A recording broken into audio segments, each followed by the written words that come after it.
علي علي مولا علي علي مولا علي علي علي علي مولا علي علي مولا علي علي हर नबी ने है कहा है ये वलियों की सदा,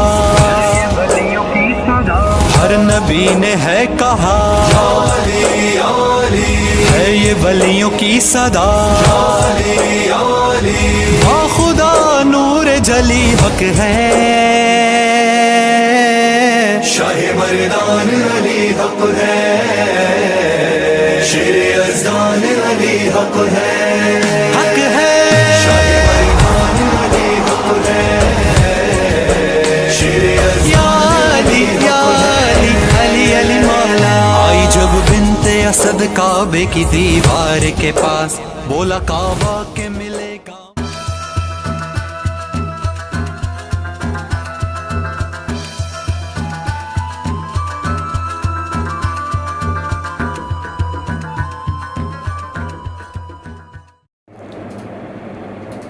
बिस्मिल्लाह वल्हम्दुलिल्लाह वस्सलातु वस्सलामु अला रसूलिल्लाह व अला आलिहि व अस्हाबिहि व मन वाला। क़ाल अल्लाहु तबारक व तआला इन्ना इद्दत अश-शुहूर इंदल्लाहि 12 शहरा इला आखिरिल आया। क़ाल रसूलुल्लाह सल्लल्लाहु अलैहि वसल्लम अफ़ज़लुस सियाम बअद रमज़ान शहरुल्लाहिल मुहर्रम औ कमा क़ाल रसूलुल्लाह सल्लल्लाहु अलैहि वसल्लम। আজকে পবিত্র আশুরা, আরবি হিজরি ক্যালেন্ডারের প্রথম মাস মুহররম মাস। মুহররম মাসেরই একটি দিন 10ম তারিখকে আশুরা বলা হয়। এই মাসটি একটি গুণবাচক নাম। এর অর্থ হচ্ছে সম্মানিত মাস, নিষিদ্ধ মাস তথা গুরুত্বর দিক থেকে, মর্যাদার দিক থেকে এই মাসটি অত্যন্ত তাৎপর্যপূর্ণ। পাশাপাশি আল্লাহ পাকের বিধি বিধানের ক্ষেত্রে সেখানে কিছু বিধান রয়েছে যা অন্য মাসে করা যায়, এই মাসে করা যায় না। এই মাসে জুলুম করা, পরস্পরে হানাহানি, মারামারি, অবিচার করা সম্পূর্ণ নিষেধ বিধায় এই মাসটিকে নিষিদ্ধ মাস বলা হয়। 4টি মাসের অন্তর্ভুক্ত এই মাসটি, এই জন্য এই মাসটিকে সম্মান করা হয়। তারই একটি দিন হচ্ছে 10ম তারিখ, 10ম দিন, যাকে আমরা আশুরা বলি। এই আশুরা এটি নানান কারণে আল্লাহর কাছে, প্রিয় নবীর কাছে এবং সৃষ্টির শুরু লগ্নেই এর দিবসটির মর্যাদা, তাৎপর্য, গুরুত্ব বেশ প্রচলিত এবং পরিচিত। এই মাসটিকে আল্লাহ নবী রাসূলুল্লাহ সাল্লাল্লাহু আলাইহি ওয়াসাল্লাম আল্লাহর মাসের সাথে ঘোষণা করেছেন শাহরুল্লাহিল মুহররম। 10ম তারিখটি এই কারণে গুরুত্বপূর্ণ যে আল্লাহ রাব্বুল আলামিন নবী মুসা কালিমুল্লাহ সহ অনেক জালিলে কাদার রসুল নবীদেরকে আল্লাহ তাআলা এই দিনে নিয়ামত দ্বারা সম্মানিত করেছেন এবং তাদেরকে বহু বড় বিপদ থেকে তাদেরকে আল্লাহ পাক শত্রুর থেকে হেফাজত করেছেন, রক্ষা করেছেন। তার মধ্যে একটি বহুল আলোচিত এবং পরিচিত কোরআনের যে ওয়ানজাইনা মুসা ওয়া মান মাআহু আজমাইন, আমি মুসা এবং তার সাথীদেরকে আমি আল্লাহ রাব্বুল আলামিন নাজাত দিয়েছি। কোরআনে এর বিস্তারিত ঘটনা এসেছে। ফেরাউনের কবল থেকে মুসাকে আল্লাহ তাআলা হেফাজত করেছেন। নবী হিজরতের পরে মদিনা যাওয়ার পরে ইহুদিদেরকে এই দিনে আনন্দ করার এবং এই আনন্দের বহিঃপ্রকাশ হিসাবে শুকরিয়াতান তারা রোজা রাখত আল্লাহর জন্যে।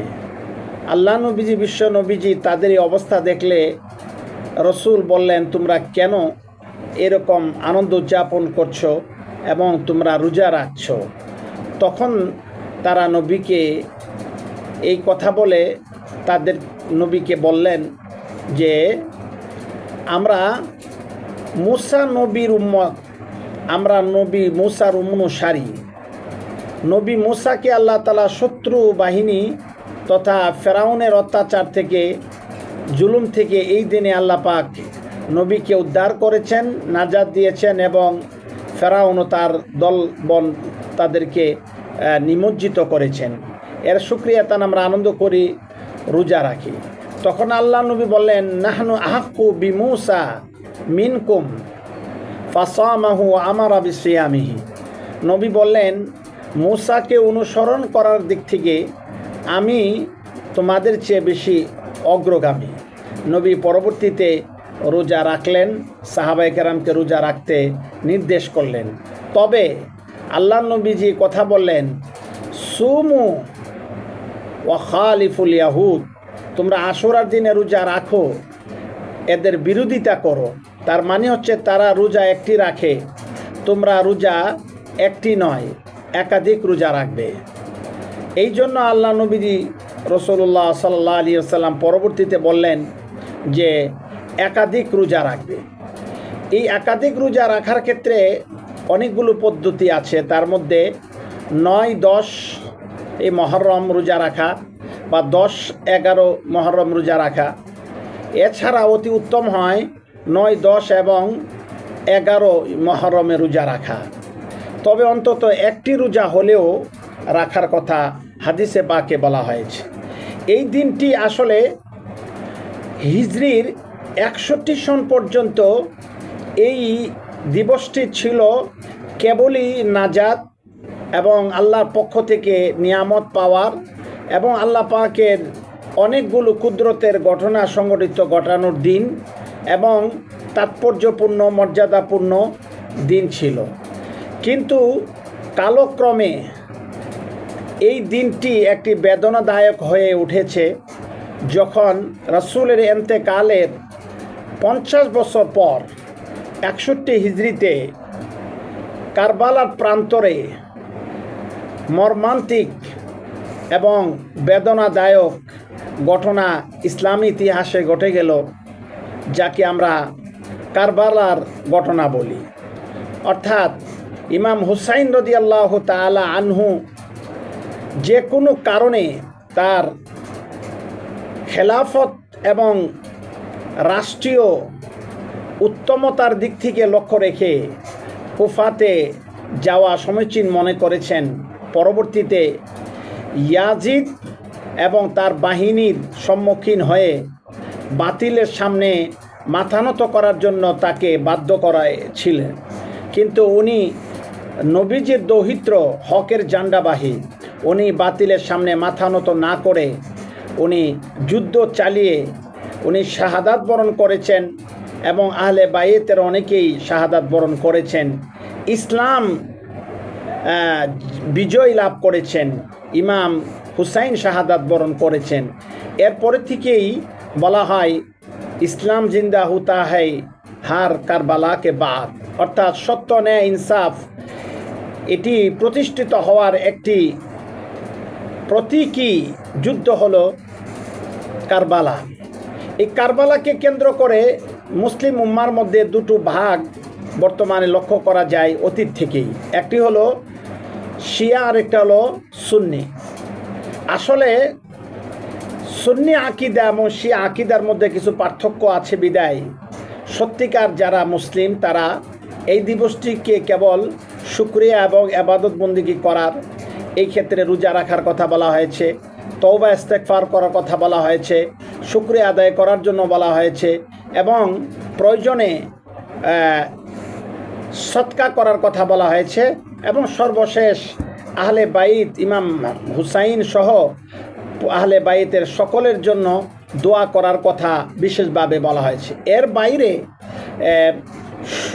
সত্য এবং ন্যায়ের কোনো ধরনের ভিন্ন কোনো কর্মকাণ্ড করার এখানে সুযোগ নাই। কিন্তু অতি ভক্তি প্রদর্শন করে থাকেন আহলে বায়েতের মধ্য থেকে ইমাম হুসাইন এবং আলী ফাতেমা, অর্থাৎ পাক পাঞ্জেতনের যে একটা বিষয় থাকে, তারা অতি ভক্তি এবং শ্রদ্ধা দেখাইতে গিয়ে তারা ইমাম হুসাইনের নির্মম শাহাদাতকে তারা বেদনার দিন, সুখের দিন, সুখ পালনের দিন হিসাবে মনে করে। অথচ ইসলামে 3 দিন পরে কোনো সুখ পালন হয় না। যদি ইমাম হুসাইনের শাহাদাত বরণে সুখ পালন করাটা যদি আবশ্যক হয়, তাহলে সাইয়্যিদুশ শুহাদা আমিরে হামজার শহীদের দিন তাকে টুকরা টুকরা করা হয়েছে, সাহাবীরা তখন ছিল, তারা তো সুখ দিবস পালন করেন নাই। এই ঠিক তেমনিভাবে হযরত উমর রাদিয়াল্লাহু তাআলা আনহুকে শাহাদাত বরণ করানো হয়েছে। হযরত আলী সহ আবু বকর সবাই তো শহীদ হয়েছেন, তাদের কোনো দিবসকে কেন্দ্র করে তো শোক দিবস পালন করা হয় না। এমনকি নবীজির মৃত্যুকে কেন্দ্র করে তো শোক দিবস পালন করা হয় না। তাইলে কেন ইমাম হুসাইনের শোক দিবসের নামে এই 10ই মুহররমকে কেন্দ্র করে শোক দিবসের নামে নানা কর্মকাণ্ড বিদআত কাজ করা হবে? তো শিয়াদের মধ্যে তারা মনে করে যে আমরা যদি ইমাম হুসাইনের এই ভালোবাসা প্রদর্শন করি তো ইমাম হুসাইন এবং আহলে বাইত সহ আমাদের কিয়ামতে আল্লাহর দরবারে নাজাত পাওয়া যাবে। অথচ এটি সম্পূর্ণ ভুল। বরং এই কথা বর্ণিত হয়েছে যে আশুরার দিনে যা করা হয়, লাইসাল হুদুদ মিন্না, যে গালে থাপ্পড় দেওয়া, বুক থাপড়ানো এবং পিঠে আঘাত করা, নিজের শরীর থেকে রক্ত জড়ানো এবং কাপড় ছিঁড়া সহ তাজিয়া মিছিল বের করা এবং ইমাম হুসাইনের প্রতীকী আসন তৈরি করে যুদ্ধের বিভিন্ন নিদর্শন নিয়ে রাস্তায় প্রদর্শনী দেখানো, যেটি করে থাকে আমাদের হুসনে দালালে ইমাম বাড়ি, যেটাকে পুরান টাউনে আছে, এবং ঢাকা সহ বিভিন্ন জায়গায় এর কিছু বক্তবৃন্দরা শিয়ারা রয়েছে। তো এই শিয়াদের এই কর্মকাণ্ড, এটি শুধু আমরা এই 10 মুহররমকে কেন্দ্র করে দেখি, অথচ সারা বছর তাদেরকে এরকম কোনো কাজে তাদেরকে দেখা যায় না। ইসলাম তো শুধু এক দিনের নাম নয়, ইসলাম তো জীবনের সর্বক্ষেত্রে প্রতিটি সেক্টরে এক বাস্তবায়ন করার বিষয়। তো বিদায় তারা যে সমস্ত কর্মকাণ্ডগুলো করে থাকে সেটির সাথে ইসলামের কোনো সম্পর্ক নাই। সুতরাং সত্যিকার অর্থে যদি আমরা ইমাম হুসাইনের বক্তবৃন্দ হয়ে থাকি, ইমাম হুসাইন এবং আহলে বাইতের দাবিদার হয়ে থাকি, তাহলে আমরা এই দিনে বরং মুসলিম উম্মাহ একতাবদ্ধ হয়ে থাকতে পারে, সত্যকে ধারণ করে থাকতে পারে এবং নাহক ও মিথ্যা এবং বাতিলের সামনে তারা কিভাবে শক্তি উপার্জন করতে পারে, এক হইতে পারে, নেক হইতে পারে, এর জন্য আমরা কর্মসূচি পালন করতে পারি, এর জন্য আমরা আলোচনা মজলিস আলোচনা করতে পারি, আমরা এর জন্য মুসলিম উম্মাহকে একত্রবদ্ধ করার জন্য, ইমাম হুসাইনের আদর্শকে ধারণ করার জন্য আমরা উদ্বুদ্ধ করতে পারি। এছাড়া শিয়াদের কর্মকাণ্ড যেগুলো করা হয় এগুলোর সাথে ইসলামের কোনো সম্পর্ক নাই। সুতরাং আজকের এই দিনটি হোক আমাদের সকলের জন্য সত্য, ন্যায়, ইনসাফকে প্রতিষ্ঠিত করার শপথ, অঙ্গীকার, এবং শিয়াদের সকল কর্মকাণ্ড থেকে আমাদেরকে আল্লাহ পাক হেফাজত করেন, আমাদের ঈমানকে রক্ষা করেন, এই দোয়া করছি। আল্লাহ পাক সকলকে কবুল করুন। আমিন। ওয়া আখির দাওয়ানা আনিল হামদুলিল্লাহি রাব্বিল আলামিন।